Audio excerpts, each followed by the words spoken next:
Hi everyone. Is everyone here? And in the old tradition of Sally and Michelle, everyone's obviously late, so that's all good, including me. So I just want to welcome everyone. Can you hear okay? Ali, can you hear? No.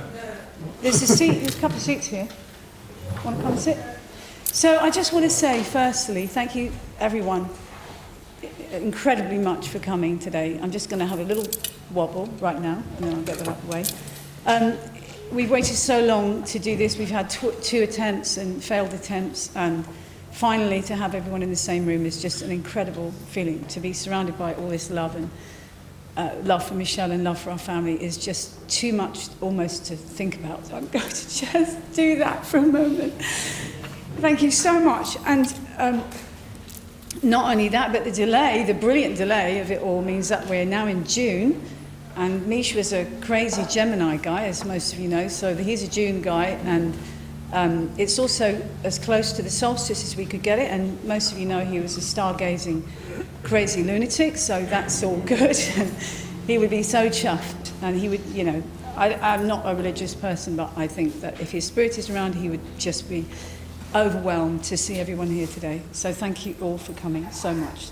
That was so heartfelt from me and Luke and Louis and our whole family.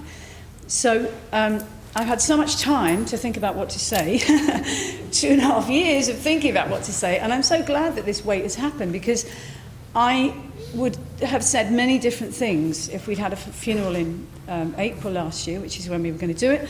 I would have said things completely differently, and I'm glad that the time has passed, because I feel like I can be a bit joyous now and positive about Michel's contribution to the world and the place where he was in his life and the people that cared about him. And if this time hadn't passed, I would not probably be able to speak this way. But I have felt this little burden lift off me, just literally in the last 3 weeks, and I suddenly feel like, you know, I have another life, and I do have some friends. That's good to see. And Michel was so important to our family, such an important person to his friends, his family, his community. He was hugely loved in his community. He did so much for everyone. And that legacy will be here forever. And we just focus on the amazing things that he did for people and the kind person that he was. So, also the sun is out, which is very good, because he was obviously a sun worshipper. Just standing up here, I wasn't really sure. I thought I'd kind of wing it a bit.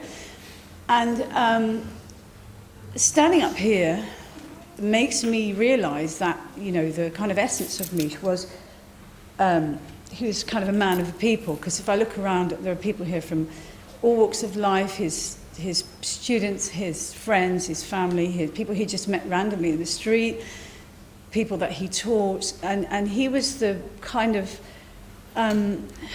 he was like the theme of this is kind of everyone's included, because that's the person he was. And he was the least judgmental person that I think I've ever met. He made no judgments about people. He had no prejudice. He valued everyone equally. And I'm sure everybody knows that about him, because he had time for everyone. And he spent time with everyone. And it often was time that he could ill afford, but he would spend it anyway. And we got first married in 1994. We met in 85 when he joined Boot and my band, or Boot would say it was his band, and I joined his band, but he joined my band. I'm sure it was my band, Boot, wasn't it?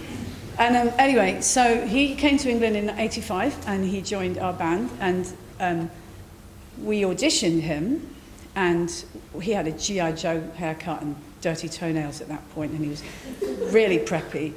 And we went upstairs to his flat in Crouch End, and we did a little thing. We listened to his songs, and we walked down the stairs, and as we walked out, Boots said to me, "Oh, we can cross him off the list then, can't we?" And I was like, I'm not sure if we could cross him off the list. I think we'll leave him on the list. So anyway, he remained on the list for 35 years, and Boot and me and Mich were a band for 35 years. And that's an amazing thing to say. It's like a family. We were like a family, our band. And we had some wonderful drummers. Mike is here, I think Turl is here, and a couple of other drummers that aren't here today. But even Mike was... Where's Mike? Where is Mike Sturgis? He was in the band for 11 years, which is an amazing miracle. to last with Boot and me and Mich for 11 years is quite something, I can say. So he, I lost the train of thought now. Yeah, before, I've kind of like done the end of this thing first, and I'm trying to remember what I was going to say. So he joined our band anyway, and we continued in that vein for the whole duration of our life in Ealing and in Rye. And in the early days of Ealing, when we lived in a flat, in our house in Ealing, I remember we had this tradition of having big parties. The very first time we ever had a big party, I was doing that female thing. I'm sorry to be sexist about it, but I think it's very female. I was saying, oh my God, who should we invite? Maybe we should invite this person. Maybe they won't get on with that person, and maybe they'll feel lonely and left out. And it was like this absurd, stupid behaviour of worrying. And I remember Michelle just looking at me in the eye and saying, Sally, just invite everybody. It'll be fine. They'll all be fine. They'll all get on. And we did, and that's what we did forever from that point on. We did it in Ealing for 20 years. We lived in Ealing. We did it in Rye for 20 years. We lived exactly the same time in London and in Rye now. And everyone was invited, and that is the thing for today. Like, everyone is invited, and everyone is welcome, and everyone was always welcome in Michelle's heart. So, I was going to tell a little story about Mich's band in America. Before he came here, he was in a band from when he was about 18 to 24, maybe. It's called Uncle Remus, and he would... they'd finish a gig and they were a really successful band, and there'd be chicks everywhere, and I know this is really on PC, but you know, it's fine, I don't give a shit about PC. So there'd be girls, and the guys would want to hang out and go off with the girls, and they'd be looking for Mich, and Mich wouldn't be there. And he'd be in the corner talking to a lonely person, a woman or a man. He would always just be off, and they said to me, so often they were trying to go off and have a party, and Mich would be there, and he'd be talking to someone who was on their own, and that's what he did. He did that throughout his life. We would be at some really important film event, and I'd be seeing really important people that Mich should talk to, and he wouldn't, like, Mich, you need to talk to these people. It's good for your career, darling. And he would just sort of say, bollocks to the career, I'm just talking to this person. And that's what he did for, you know, that was his personality, that's who he was. But he was the, I missed a page. He also took his sister, Danielle, to gigs with him, which probably as a teenager was a really uncool thing to do, but he always took her. He was just interested in people. And I've received so many messages from people I didn't know after he left us, telling me that he spent time with them, he listened to them, he always had time, he made them feel better about himself. And some of them, who are here actually, a couple of our babysitters, said that this one conversation they had with Michelle, just in the evening when we got back from wherever we'd been, had changed their lives, and he would encourage them to do something that they thought they couldn't do, that it was impossible. And they went on to do it, and a couple of them went on to do stuff at uni, and they never thought they would do that. And they said it was just this one conversation with Mich that made that possible. And it was the same with teaching. He really, truly hated teaching at first. It was like pulling teeth. He really didn't want to do it. And then he grew to love it, and he valued the talent in every person, young people, old people. He just valued them all, and he would make them feel they had a talent to give. And if they couldn't hold a tune or they couldn't play the notes, he would take, I'm sure Emily and Robin are here, I'm sure I've seen you, he'd take the twins out in the back garden and do jumping jacks with them because they were bored shitless sitting in front of the piano. So he'd say, let's just go out in the garden and jump. And he would do that. He took, I think it was maybe Jane's son maybe, he'd just go to the studio and play Led Zeppelin albums for an hour, because that's what they wanted to do. And the music to him was more important than the notes. And he was this very creative person, but as with all creative people, the one person he couldn't really help was himself. He had this internal struggle for probably his whole life, actually, of the pull between this Gemini guy, the creative guy, who just wanted to be selfish and go off and write music and have himself and time to himself.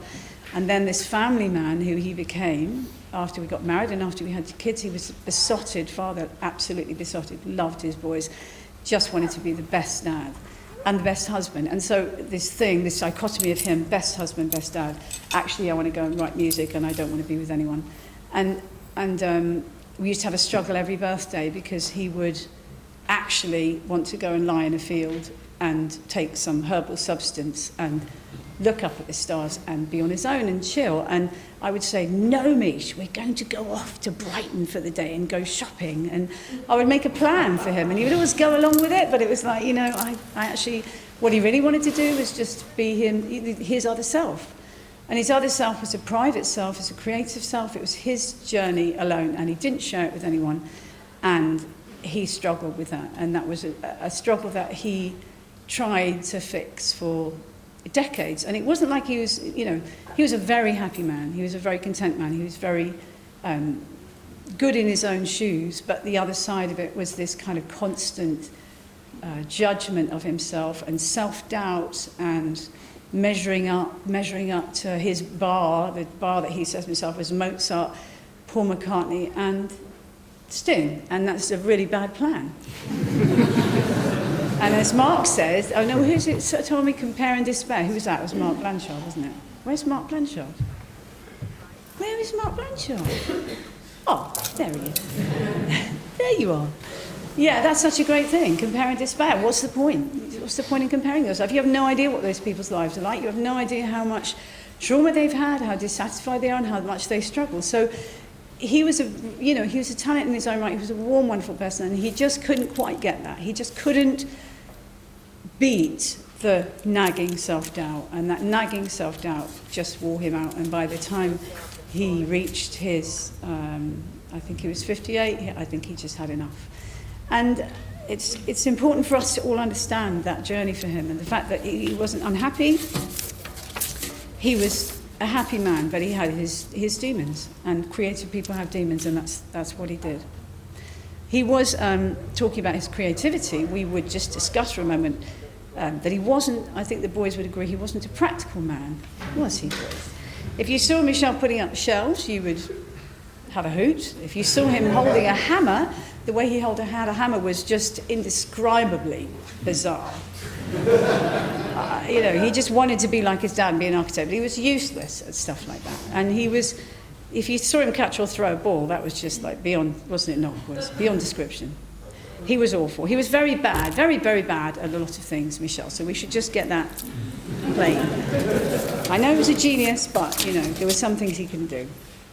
His creativity was huge. His little stickman drawings that Louis thought were incredible. I thought they were awful, and I used to say, "God, you're so bad at drawing," which is me being judgmental, obviously, because actually he was a genius at drawing, and I didn't get it at the time. But he made these little stick figures, and he called it Tommy's, which is Tomys, which is to my younger self.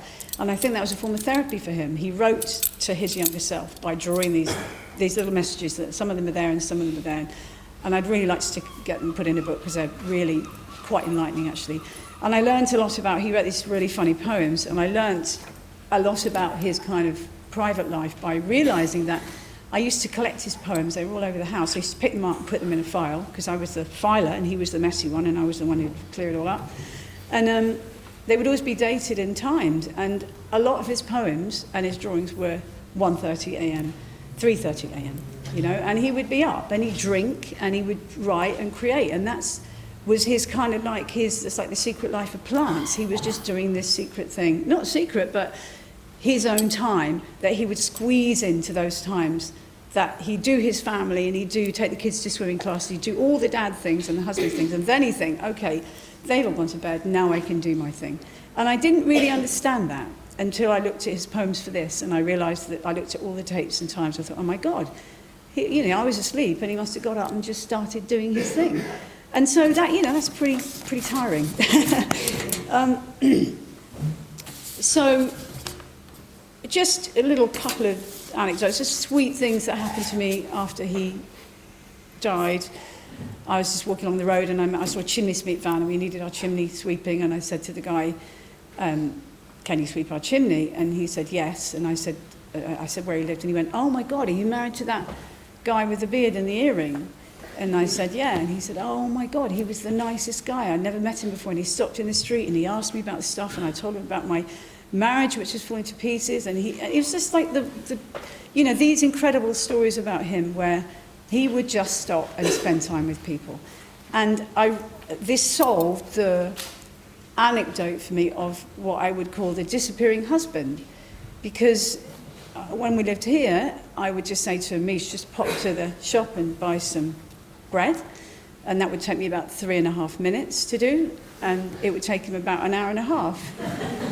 And he'd get back and I'd like, what are you doing? And I didn't really know what he was doing. And actually what he was doing was stopping in the high street and talking to people. And he did, many of you here, many of your locals, and I'm sure you know that that's what he did. And people have said to me, "We miss seeing him on the high street, we miss seeing him on his bike, he's like this little hole, this crater he's left behind." But that doesn't alter the worth and the value of him in this community, and that is still with us, and it won't ever dissipate. So his energy will still be here. We can't really forget that. I got this really lovely message from Fee's friend, Anna, who was going to come and couldn't come, so her son's doing GCSEs today. And she couldn't come, and she wrote me this message, and she said, I wanted to read it out. She said, "I wanted to share a wonderful thing. I've been thinking intensely about Mich and you over the last week, thinking about what I will write for the boys and what Mich was to me. And I wanted to share with you that the act of remembrance and reflection is bringing me a huge amount of positive energy into my life. Each time I think of Mich, I have an image of him twinkling and smiling, with his head slightly on one side, always interested, kind, open, exuding a positive energy and making people around him feel good and feel alive. To me, you and him were people who had just got life right. And thinking of you sitting in your lovely sunny house in Ealing brings me an enveloping and positive feeling. Remembering your home, your energy, and your loveliness together, you two inspired me. Thank you." And I just think that was just beautiful of her to write that. So, I'm just going to check I haven't missed anything. Obviously, there's been a huge amount of sadness in Mich's departure and huge shock, and it was very unexpected for everyone, probably, apart from very few. Well, everyone, probably. But it was his decision to make, and he had done all he could do on this earth, and he'd done his bit, and he had loved and been loved in return. And I think that is a really good life. And I think that even, it wasn't a short life. He was on the planet for 58 years, and lots of people pop off by then anyway. So I don't think Mich wanted to be 60, is the truth of it. I don't think he would have been a good 60-year-old. He'd have carried on dyeing his beard forever. It's a lot of dye, folks. So that's all really I have to say. So I have the warmest feelings for all of you. I'm so grateful for you being here. I can't tell you, I'm so grateful for the effort you've made to be here today. Morris shut the Simply Italian just to be here. That's the special thing to do. We are going to, all the music you're going to hear today is Mich's. The music that you heard when you came in and that was playing at the beginning was his Requiem for Brass, which he wrote for the death of Tony Benn, because he worked on the Tony Benn film, and he wrote that for his funeral. It's the most incredible piece of music, and he recorded it. It was a massive sense of pride for him. He recorded it in Abbey Road Studio 1, which is where the Beatles recorded, and that was the absolute pinnacle of his life. He was so happy to do that.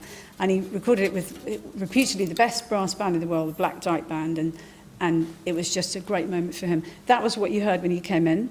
We're going to have there will be 3 other pieces of music, which are songs. One of them is the song that we met him when we auditioned him, and that's him singing, and that was I've put the lyrics in the program because he would like you to see the words.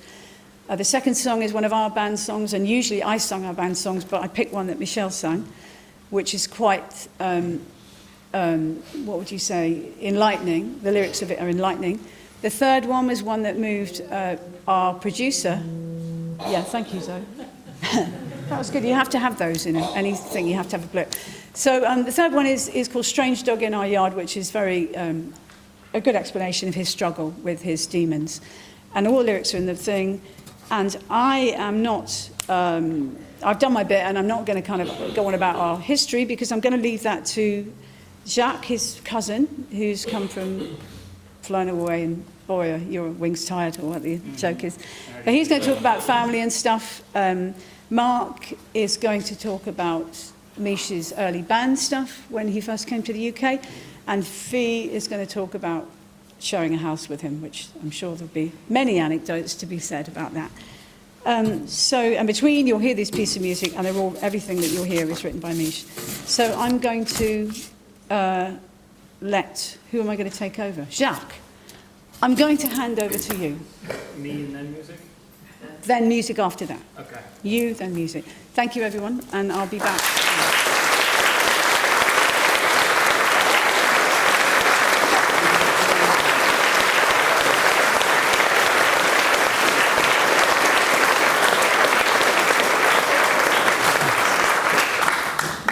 Okay. Hello? Hold on. I might just give up on this in 1 second. I'll be your roadie. Thank you, Bally. Yeah. I'm as handy as Mich. Okay. Hi, everyone.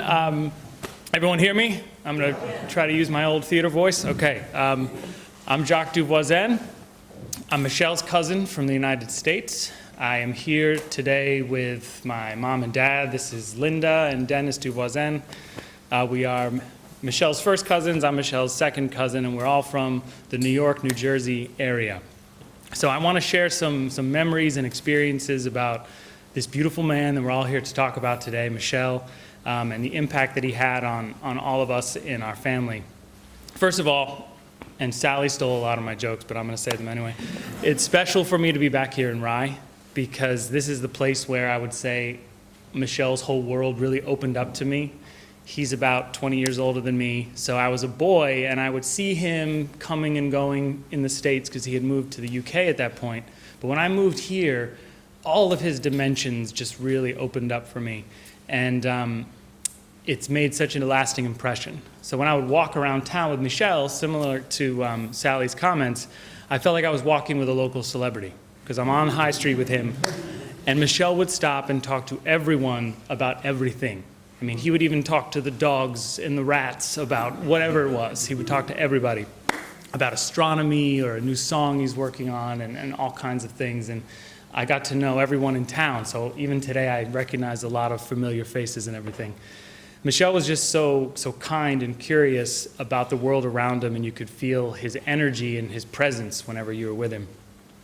And I think, given the amount of people that are here today, I think you can all agree that he's left an impact on all of us, and we a lasting impression. But, you know, the thing is he's always been this way, and what I want to talk about is you kind of have to understand where Michel came from and his family and some of his family members, and a lot of this will hopefully come together. Michel comes from a family of a lot of artists, a lot of intellectuals and professionals and doctors, and it's not to brag, it's just to say that there's a lot of big, unique, and interesting personalities that Michel really grew up with. His grandfather, Roger, as some of you may know, he was a celebrated artist and a children's author, and he's from Geneva, Switzerland. He came over with his wife, Lulu.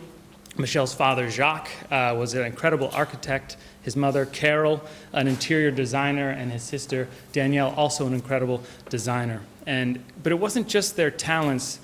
They had this warmth to them, a passion for family, and a great sense of humor. Many of the Duvoisins were really good at sort of tapping into the human experience and being able to express that in their art. And I think that was something Michel was really able to do, as you felt his humanity and his energy when you were with him, and he was able to translate that in his music and in his poems and the things that he created. And that was something we saw in his grandfather in particular, in his children's books.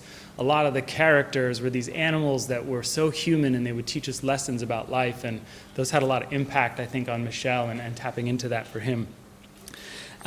his grandparents and his family, they all lived next door to each other. So they had one house and then just across the way another house. So there was a closeness to them geographically that I think he had a lot of exposure to not just his own family, but his grandparents and other relatives, and that had a big impression on him from a very young age. Music, in particular, classical music, was often played and discussed in the Duvoisin house, and his father was trained in classical music, so naturally, like any rebellious son, Michel pursued rock and roll and to be a rock star, to rebel against all the proper stodginess of all of that. When my mom joined the Duvoisin family in the early 1970s, one of her first memories of Michel was as a teenager. He was a very sensitive teenager, and he took my mom upstairs to his room one night when they were over for dinner, and he played her all his new, fresh little songs on his guitar, and he would open up to my mom about his life and his feelings and his hopes and his dreams. And my mom is a very, very sensitive, very interested, curious person, so they formed this bond that even now, at this age, they have always been really close, and I could feel that, and that's what I think drew Michel to our family was he connected to my mom and my dad in some ways too that I'll talk about as well. Michel was not just a brilliant musician, but he was also an honor student. He was a poet, as you know. He was an aspiring astronomer. He was an ice hockey player for a little while, which makes me very proud because I was an ice hockey player. And funny enough, he was also really big into the Boy Scouts. I don't know if you have the Boy Scouts here in the UK, but he was big into the Boy Scouts. His father would take him on these adventures and these camping trips around the country. And they really built this lifelong sense of adventure in the outdoors with Michel. And I'll talk a little bit later about one of the adventures we've been on. But Michel always had the curiosity of a kid and sort of like the curiosity of a Boy Scout. And later on, Michel was able to use his scouting skills that he learned in lighting a fire that would later pay off in helping him light a proper joint, too. His mother, Carol, was very supportive of his music. She always admired and loved and pushed Michel in his music, and he discovered early on he had this talent as a musician and a composer. So Michel made the choice to go to the New England Conservatory of Music in Boston, Massachusetts.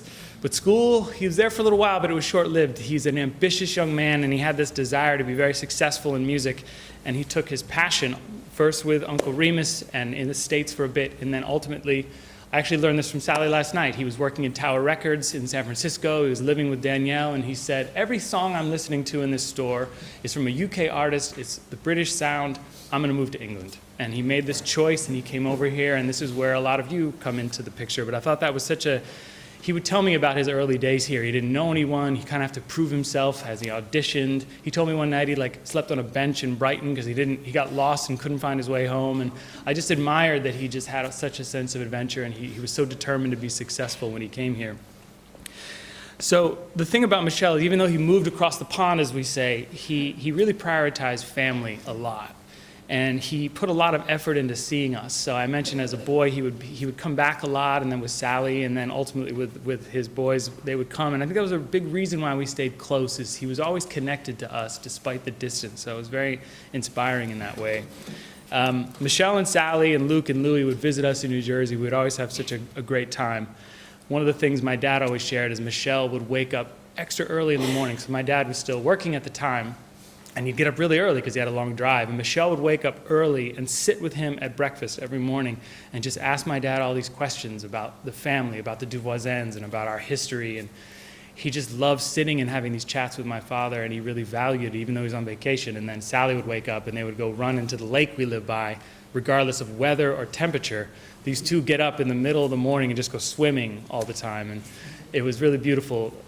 Sally and Michel are so perfect together because they're both kids at heart, and they were the perfect complement for each other. So I got to see them together. They had this very playful dynamic, and one of my favorite memories is when I'm here in Rye, I would go on some of their gigs with them, and watching the two of them on stage together would just make me so happy because there's so much joy for music and playing together that was so much fun. So Michel and I became very close over the last 10 years. He would open up to me about his struggles and started to get, I got to know the man behind the visiting relative once I became an adult, and I really appreciated that. He talked to me about his ideas and his dreams. He would send me his poems and sort of his new ideas and funny videos and passing thoughts. He had such a great sense of humor. I always felt like we were kindred spirits in a way. like we sort of understood each other on a certain level. Because he had a way of making you feel so accepted. You know, Michelle really loved you in a way that you could be yourself. One of my fondest memories is when I joined their family, these boys here and Sally, on a journey down to South Carolina in 2017 to go to the total eclipse in totality in the U.S. And Michelle, this was a big moment for him because he was a big astrology nerd, as you know. Astrology. I always say astrology. Be very upset. I know, I hope. Sorry about that. And what I learned from this trip is the best way to get to know a family is to ride in the car with them for 14 hours straight. Michelle and Sally and Luke and Louie, their primary mode of conversation wasn't talking, but it was this highly evolved form of bickering about everything imaginable. It was wonderful. It's like, don't change lanes now, change lanes later. What are you doing? You know, it was just like, don't breathe in, breathe out. You know, they're just they're kind of on each other, but in a very playful, very sort of loving way. At one point, Louis just said, we need to stop arguing so much in front of Cousin Jacques. He's not going to want to be with us anymore. And I said, no, I love this. Because I had a family, you know, I love my family. We were a little bit more like sensitive emotionally. We didn't just say what was on our mind, and they say everything that's on their mind. So I was so delightfully amused and refreshed with the dynamic, but it came from so much love and affection for each other. I just had so much fun. I was just like the third brother, walking around with them and doing all these adventures with them. It was so much fun. So when we finally got to this perfect spot in South Carolina, this random little town in South Carolina, to look at the total eclipse, I remember looking around, and we laid on the grass together, and we put on these special glasses so you didn't burn your eyes out. And I remember looking up at the sky, and I was thinking, like, how did I get here? You know, how did I get here? And this is something I never would have done on my own. And I realized this was all Michelle. Michelle made all this happen. This was one of his passions, one of his ideas, and one of his adventures. And we all went on it. And this was the same sensitive, curious boy that would play his songs on the guitar for my mom when he was 15 years old. He just wanted to spend time with his family. So Michelle takes you on adventures. He opens your mind to new things. He opens his heart and his arms to everyone, and he sort of wraps them all around you. So I just want to say in closing, I love my cousin Michelle like a brother. He's an old friend, and he's the best companion I could have asked for. I think about him every day, and I'll miss him forever. Thank you.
You in my bed.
Good afternoon, everybody.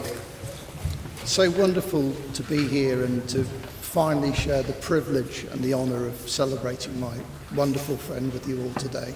I know it's been a long time and we've probably all felt like that, but it really feels like something special. And so I just want to express that gratitude.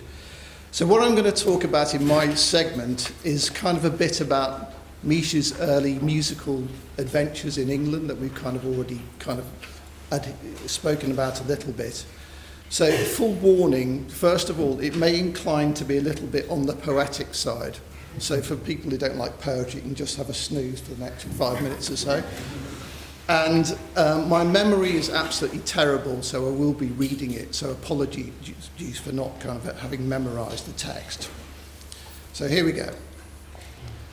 Way back in the summer of 1985, a wonderfully talented, exotically handsome musician from New Jersey set foot in the country that he'd always felt was his spiritual home, England. His head filled with Peter Sellers skits, Goon sketches, Monty Python punchlines, and the music of his favourite bands. The transcendental rock symphonies of Yes, the artfully nimble, quixotic English folk of Jethro Tull, the bizarrely time-signatured medieval prog funk of the criminally underrated Gentle Giant, the infectious reggae on steroids of the Police, and of course, the amazing harmony-filled melodic genius of his ultimate fab faves, the Beatles. Most especially the work of his all-time hero, Paul McCartney. Just thought I'd throw that in there in case he happened to be walking past. This was it, the promised land, musical heaven, a place where he could meet like-minded musical souls with strange habits and accents, who within their grimy fingerprints and behind their dodgy dental work held the key to the music that had fueled his dreams and lit up the corners of his young mind. So he turned to the source where at that time every young rock musician would turn to find their future musical compadres. The back pages of the Melody Maker music magazine, 45p weekly. A long-defunct periodical that was the musical equivalent of Google search for musos in that pre-internet age. And in typical Gemini fashion, his quest led him to join not one, but two bands. His commercial instincts drew him to a sharp, promising, up-and-coming power pop outfit called Scared of Heights, with a rather attractive, golden-throated lead singer called Sally, of whom more later. And his slightly more left-field musical leanings led him to a strange, mismatched bunch of stoners in Essex called Human Nature, who were playing a kind of slightly off-kilter prog pop. As time wore on, his bemusement grew. This Scared of Heights lot were professional, gigging, ambitious, going somewhere, seemed like a good prospect. But although this Human Nature lot had some interesting songs, there was something not quite right. When Michel would ask them who wrote the band's songs, they'd all look at each other sheepishly and mutter something non-committal. Finally, Mich's persistent, curious, ever-questioning nature led him to a showdown with the drummer, an Arthur Daley-like character who seemed to be the de facto leader. "So, who is this songwriter?" asked Mich, to which the reply came, "He's a bit of a weirdo, a recluse, an oddball." To which Mich said, "I want to meet him." To which came the blunt riposte, "Well, he wouldn't be interested in meeting you." So the conversation ended, and the band Human Nature disintegrated as mysteriously and enigmatically as it had formed. In fact, the drummer's gloomy prognostication wasn't entirely correct, because there's a Scared of Heights gig at London's legendary Marquee Club on Monday the 2nd of March 1987. Mich finally found himself in the same room as that strange, reclusive, mythical songwriter. "Is that him? Can I go up and speak to him?" Mich asked the ducking and diving Arthur Daley-type drummer from the Human Nature band, who was now ensconced in the drum seat of that previously mentioned sharp pop outfit Scared of Heights. "You can if you want," replied the no-mix skin beater offhandedly. And so it was that Mich approached this strange figure, the reclusive songwriter, who, in case you haven't guessed by now, ladies and gentlemen, was me. With the cautious manner of someone approaching an escaped mental patient, or a lion tamer approaching a lion without whip or a chair. And when we finally got to speak, a wonderful connection, an indelible friendship was born. He was intelligent, smart, engaging, curious, charming. How could you not be friends with this starry-eyed Yank? We bonded over a mutual taste for all things prog rock, and eventually our musical kinship led to the formation of the Footsore Pilgrims, an acoustic duo who played to a hardcore following in various North London venues and recorded an album produced by the aforementioned golden-throated singer Sally, who by this time had happily turned out to be Mich's soulmate and lifelong companion. Now, a word about Mich's musicality here. We were an acoustic duo playing in some largest venues, which could be a bit overwhelming, a bit of a tightrope walk. But such was the magic of Mich, through his cunningly expansive bass lines, angelic voice, and masterful approach to harmony, Mich was able to make our little two-piece combo sound epic, suggesting massed choral support with some well-placed harmonies and vocal counterpoints. It never felt like we were empty and exposed when I played with Mich. It felt like we were bulletproof, majestic, creating our own little musical dimension with just 4 hands and 2 voices. And this I attribute in large part to Mich's genius. He was a man with an immense innate understanding of music at the very deepest level, who also had the feel and good taste to always do what was absolutely right and fitting for each song at each moment. I miss him more than I could possibly express here, and rather selfishly, I'm frustrated that we never got to record the second album of songs that we had in the pipeline, and that Mich seemed really excited to get started on. So that's my own little personal tale about Mich. I'm sure we'll hear many more wondrous stories about the man over this weekend. But when I think of Mich, I don't just mourn the passing of a musical compadre, an amazing singer, composer, arranger, trumpet player, and bass player. I miss a man who was the kindest, sweetest, most loyal friend you could ever hope to have. Thank you for listening and for being here to share in honouring his memory.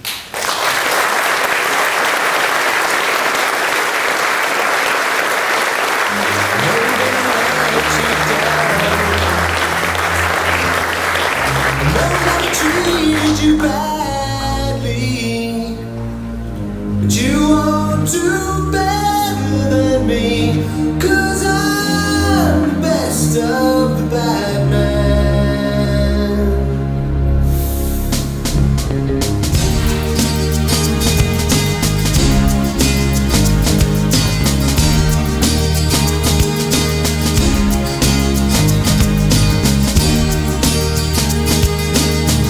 I know that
Guess I joined the rest of the sad men.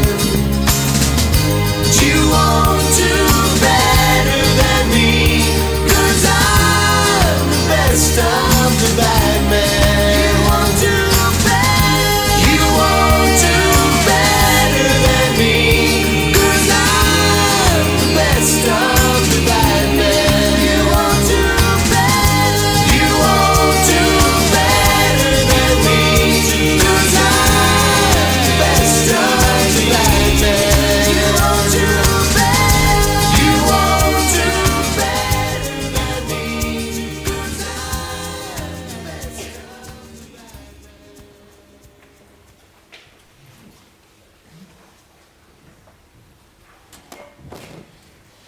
I remember vividly the first time I encountered Michelle. It was 1990, and after randomly seeing a handwritten lodger-seeking card in a health food shop window, I just moved into Sally's house, 1 Broomfield Cottages in Ealing. In those days, Sally had a recording studio in her house. As I walked through the front door, Michelle appeared from the studio, bare-chested, waistcoat-clad, spiky black hair, sparkling charm, so handsome, so glamorous, the very picture of a rock god. And all I could think was, wow. The next day I went into work and, with what I hoped was supreme nonchalance, announced that I was living with a band, intending to impress my colleagues while we're nearly swooning with the cool factor of the excitement of it.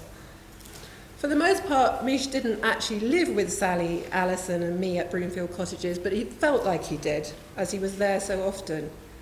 It was a time of fun and frolics. With Michelle and bandmate Boot, we would sit up late on work nights, entertaining ourselves or putting the world to rights or being invited to do backing vocals on a new song, which really was about shouting rather than singing in my case, or even spontaneously deciding to drive across London at 3 o'clock in the morning just to buy fresh bagels in Brick Lane. While it's now strange to think of Sal and Mich not as a unit, initially their relationship was secret even to us housemates. As you will all have experienced, they have a talent for community, creating a real family of friends around them.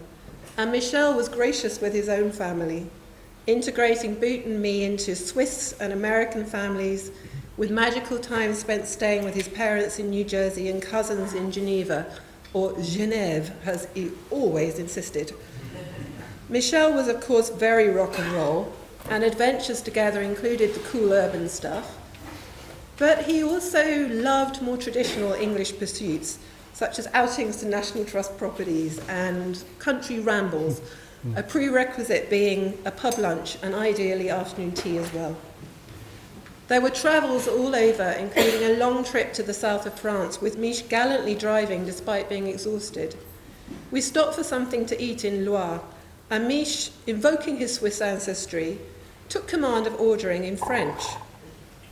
The patron looked somewhat bemused, but shrugged his shoulders and went to sort out our food, no doubt in the firm belief that foreigners are just bizarre. In explaining our vegetarianism, it transpired that Mich had carefully explained that we ate neither meat nor peaches. There was a memorable camping trip to the Isle of Wight where it felt like we'd gone back in time. Very famous 5 go wild in the countryside, on bikes, with lashings of ginger pop and cream teas galore. Mich had a real gift for terrible accents, whether his painfully Dick Van Dyke English accent, which his cousin Jacques has inherited, or his hilarious but very bad Sean Connery Scots. He became movie heroes or anti-heroes. Jack Nicholson to our Witches of Broomfield. Actually, we called ourselves the Bitches of Broomfield, but that sounds a bit rude. 007, religiously adopting James Bond's habits, only wearing florist cologne, drinking Jamaican Blue Mountain coffee, and of course, martinis, shaken, not stirred. He was very funny, and we shared a love of silly jokes. He would tell one, making me laugh a lot, and I would retell it badly. One of Mich's favourites remains in my limited repertoire, and if you ask me later, I really might be persuaded to repeat it badly. Michel could be somewhat irritating. He felt like my annoying big brother at times. He was a fantastic cook, but had an obsession with using only the latest Sunday Times recipe to the absolute letter, refusing all helpful suggestions for shortcuts. When he finished chefing, he just walked away, leaving the kitchen in chaos. He'd done his bit and somehow expected minions just to appear to clean up after him. He was a born teacher, as Sally mentioned, and would regularly find teachable moments, which is great, unless you don't want to be taught, which was often the case. And he always had an almanac on hand to consult. Mich really should have been a royal. He was meant to have an entourage and would have been a benign king. He was already most excellent at airily making demands. He was absolutely diligent at attending friends' events. At times this seemed arrogant, believing that the party wouldn't be good enough without him and Sal, but truly it was about a sense of solidarity and wanting to absolutely appreciate and support people. And a gallery opening or a celebration really was enlivened and improved by the Baillie du Voisin presence, with Michel the rock star perhaps in a rakish beret and fetching black eyeliner. He was very emotional. Much later at Louis and Luke's births, I was there to help out, fortuitously as it turned out, as Michel dissolved in tears, so moved was he by the joy of becoming a father. And he was no use to anyone after that. I won't forget him being frustrating at times, but way beyond that, I'll remember Michel as a truly sweet, kind, magically idealistic, warm and generous man with a totally ageless joie de vivre, who was always ready to help and embrace others, whether friends or strangers, and was genuinely interested in what you had to say. Michel absolutely adored Sal and his boys. You were the centre of his universe. And he really loved his friends. I'm so glad to have been one of them for 30 years and to continue being so forevermore. Thank you, Mich.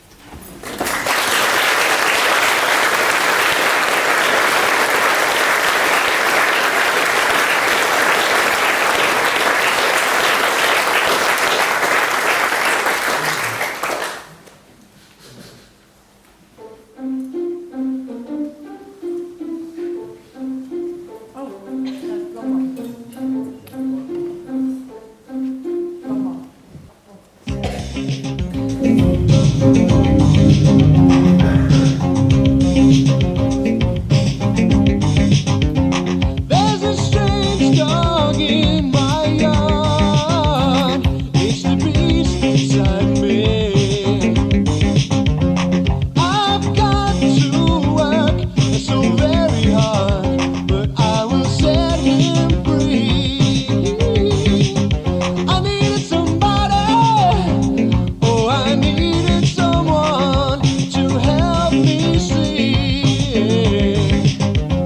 I never thought in all of my dreams it could be you.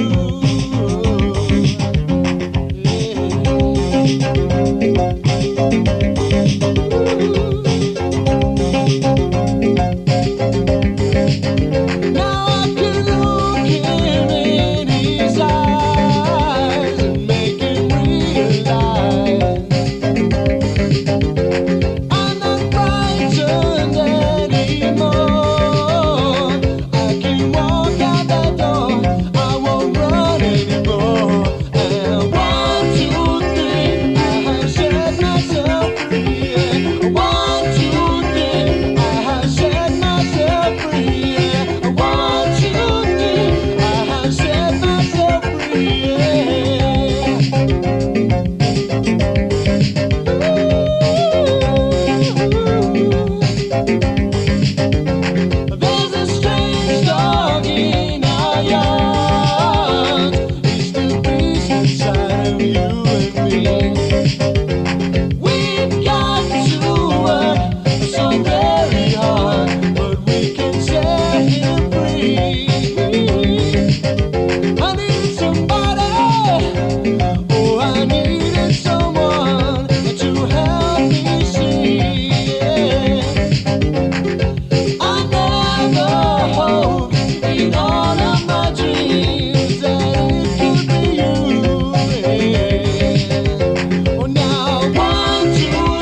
So there is one more person who is going to speak, but Mark Isaacs is going to speak tomorrow at the film event at the Kino. And if you can go to that, it's 2 o'clock onwards. We're going to show some of we're going to show 3 of Michel's films.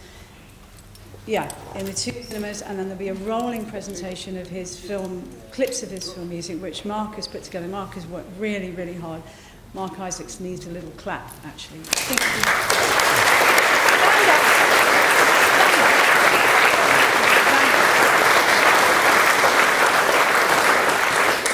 Mark was, the last section of Michel's life was when he became a film composer, and that happened in a brilliant way, which I wasn't going to talk about, but I suddenly thought, why am I not talking about that?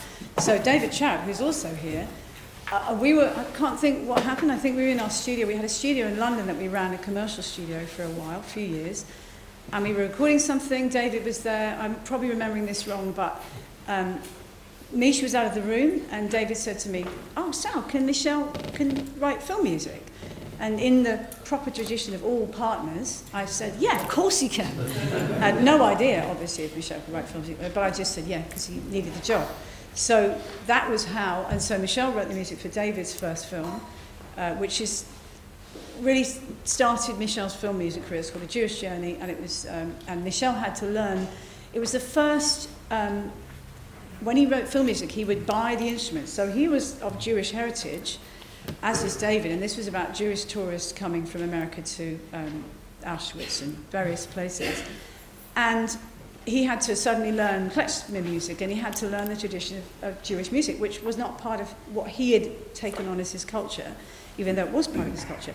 But it set the pattern for whenever he wrote a film. He did a film called Calais for Mark. We bought an accordion. So every film that he had, there's another film which was set in Greece, and so he would buy is it a bouzouki? Yeah, is it bouzouki? He would buy the instrument, and he would learn the instrument, and he would put the instrument in his film music. So he was always learning. He was always so keen to learn more stuff. And every film, and that David's film, I'm so happy that David's here today, his film set Michel on this new career in tandem with our band career, where he was writing film music. And truthfully, that suited him better than almost anything, because he was such an eclectic musician. Boot, me and Mich, the 3 of us in the band, and the drummer was doing his thing at the back. I was in the middle. Boot just wanted to play everything in 4/4 and just have a guitar, bass and drums. Michel wanted to have a brass section, a keyboard, a melisma. He wanted to have a million instruments and have it all in 9/8 time. And there was me in the middle, just holding them both together for 35 years. Like, Boot, calm down. Mich, calm down. Boot, just accept a bit of trumpet on this. Like, so that was what our band was like. It was this constant battle between him, and me holding together in the middle. And but what I'm trying to say is that for film music, he could use all those skills. He could do stuff in crazy time signatures. He could use every instrument under the sun, and that really brought his creativity to the fore. It was so good for him, and he had very, very long career. Did I think 12 films with Mark. Mark's an amazing filmmaker, and you'll see some of his films tomorrow. And he did an amazing film with and about Tony Benn called Will and Testament, which I've talked about already. But he had a very long and successful film music career, and that was sort of the last section of his life, if you like. I'm going to just read a couple of his poems, which I suppose were quite iconic and hilarious. Some of them are very hilarious.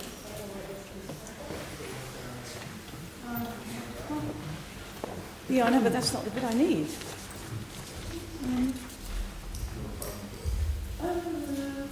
Just have a little moment of fuck-ups as in Sally and that Michel tradition. Very much. So I'm going to read these poems and I'm going to just close. So, as I said, he wrote these poems in the middle of the night. That was his, nocturnal life. And there's a selection of them. I'm going to try and publish them for him, and Fee, our friend, is going to help me. She doesn't really know that yet, but I'm telling her now. So I want to do a little book of poems with his drawings, and I think that'll be a really nice, with a little bit of his life story and a little bit of his journey, because I think that his journey and his trajectory, which you might think was downward, but it wasn't downward, it was kind of sideways. And I know many people struggle in this last 2 years, many people have struggled to an enormous degree. And there have been suicides all over the place, and there's been mental health stuff, and it's been hell, quite frankly. The last 2 years have been absolute hell, terrible hell for our family and hell for many others. And I think that, you know, the feeling of solidarity and community is what we need to focus on. We are, after all, a human community, and Michel was a great community man. And I think people are what count, and being friends and close to people is what will keep us and sustain us. And his poetry, some of them were very meaningful, and some of them were extremely silly. So the silly ones are probably on there, but I'm going to read three. The first one is called Sure Footing on Alien Soil. And he would always write the title and write a poem underneath, in case you didn't know it was a poem. So this one, Sure Footing on Alien Soil. I have walked and crawled and stepped and leapt, jogged and skipped, instepped and pronated, anticipated, knock-kneed, shivered, in fear I delivered, or not. So what? So everything, and nothing. Who cares? I care, I dare, I bound up the stair, unsure but unaware of my footing on alien soil. I don't know when he wrote that. Top form, a poem. Me? I'm on top form. I've had some really good dreams, and if it seems I'm not really there, it's because they took me somewhere. And the last one is Towards the Horizon, a poem. End or nigh, needle or eye, I wonder if you or I. Actually, I don't wonder.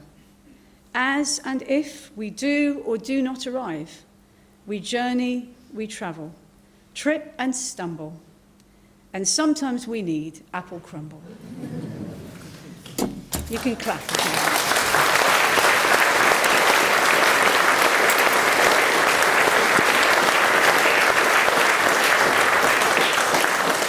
The thing that Michel would most have wanted is for everyone to hear his music and listen to his poems and look at his drawings, and that mattered to him more than anything else.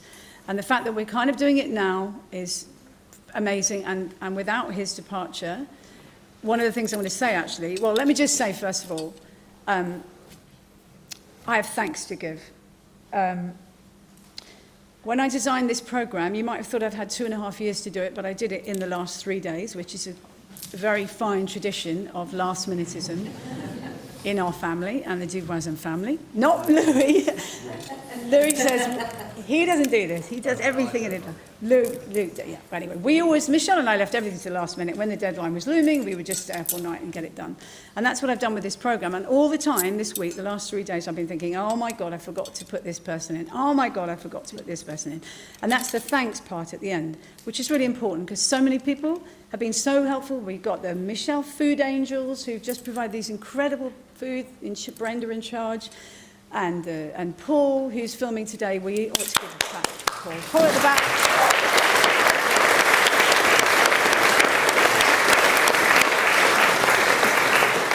O'Brien wrote and made the film, which you'll see tomorrow at the Kino, which prefaces the 3 other films. It's called, I wanted to call it Murder in the Churchyard, but it's called Butchers Kill Lambs. It's a very short, funny, 6-minute film about a story, a historical story in Rye. So Paul made that film, and Mich was, I don't know what happened. Did you just ask him to write the music, or I can't think what happened? I just asked him to write. No, I was looking for somebody that could play the piano in a drunk kind of way. Yeah. And we were chatting, and he was like, "Oh, you mean like this?" And yeah. So he did play the piano in the right kind of way. Yeah. So he ended up playing the piano and playing a little cameo role because Paul said he became this crazy person, which is exactly what he was actually. So he had a little cameo role in that film. So don't be surprised if you see him in the film.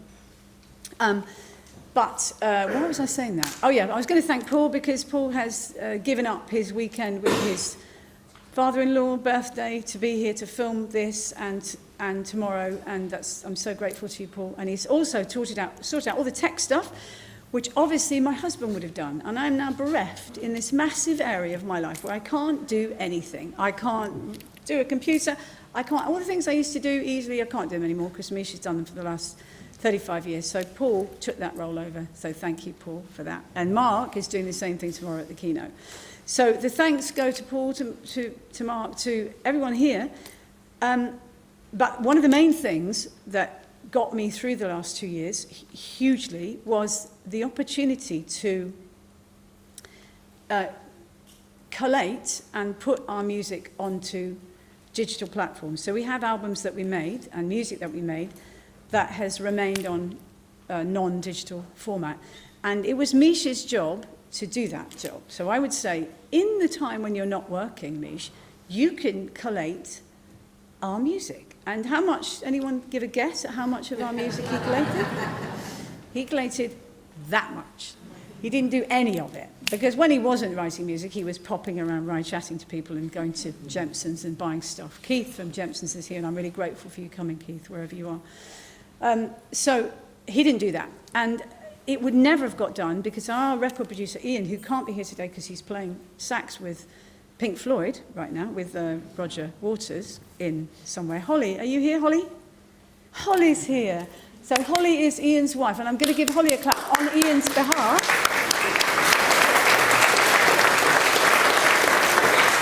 Because we made this album in 1989. We had more fun than you could possibly imagine. We were 3 months in Vermont, in the snow, with being paid to record an album and being paid basically to do what we love doing. And one of the things in there after this, when the drinks are happening, we've got 3 rolling YouTubes. The first one is Mich's band, I Found Myself, which you heard, which has photos of him, earlier photos. The second one is the first track off our Vermont album, which I'm singing, but the photos are us recording this album. And when I was feeling unbelievably sad and heartbroken last year, I just watched these pictures and they made me so happy because I realized what an incredible life we had and what fun we had.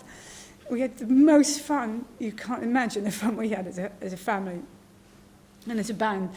And I just, seeing this, the point I'm trying to make is that Ian collated all this stuff, and I haven't put him in the program. That's what I'm trying to say. He's not in the program, Holly. I'm going to print some more, so I'm going to put him in. And the other person I didn't put in is my compadre and best friend in the whole world, Boots. I'm sorry, mate. I forgot to put you in.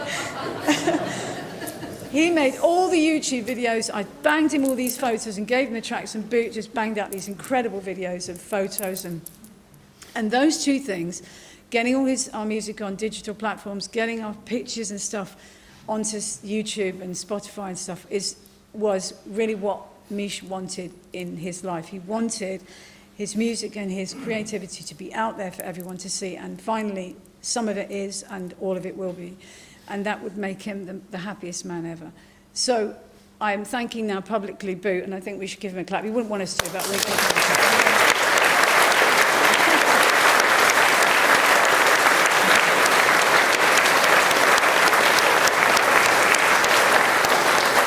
I joined Boot's band in 1981.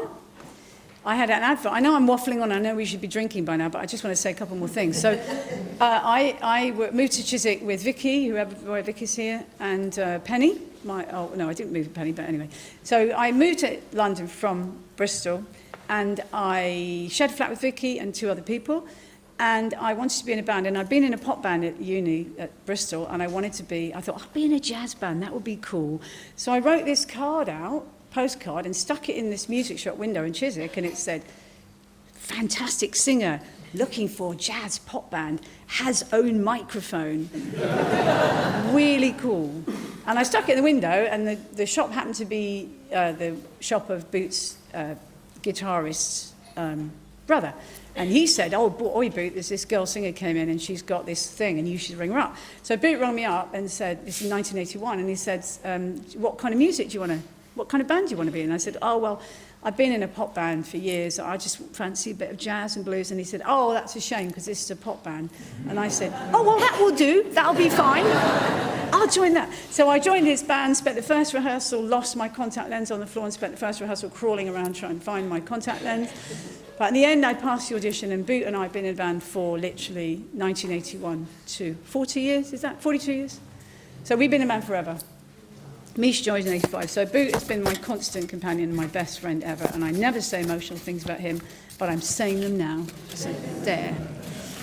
So anyway, thanks to them, and was going to say the last anecdote about Mich is that he was supposed to be doing this, collating all this music, which he never did.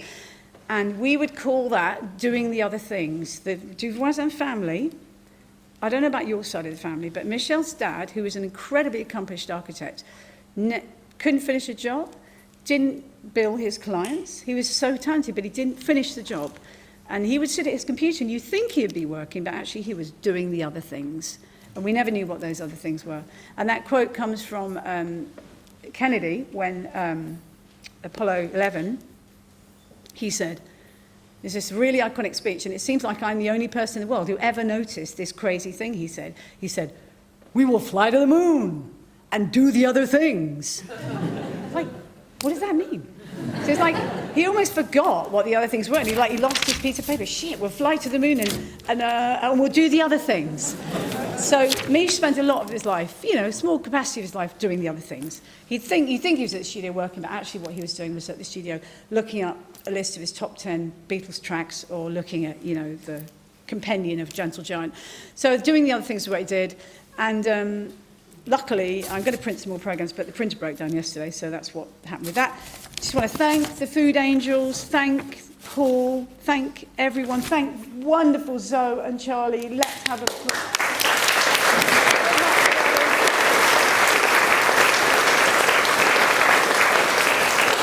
The Rye Creative Centre have been so supportive in all this last-minute panic that our family, I have to take responsibility, always inflict on other people. And this is so beautiful because of Zoe. She's pressing the buttons in the right places. That's brilliant. Well, yeah, nearly the right places. That's all fine. And thank you, Zoe. Thank you, Charlie. Thank you, everyone, for being here. And we are going to have a drink and some food, which is over there. And like I said, there's a rolling bit of photos. If you want to see photos of us having fun, they're just rolling. So you can walk in, watch a bit, and walk out again, eat, drink, and be merry. And the last thing I want to say is not on this piece of paper, and I don't remember what it was. So thank you so much, everyone.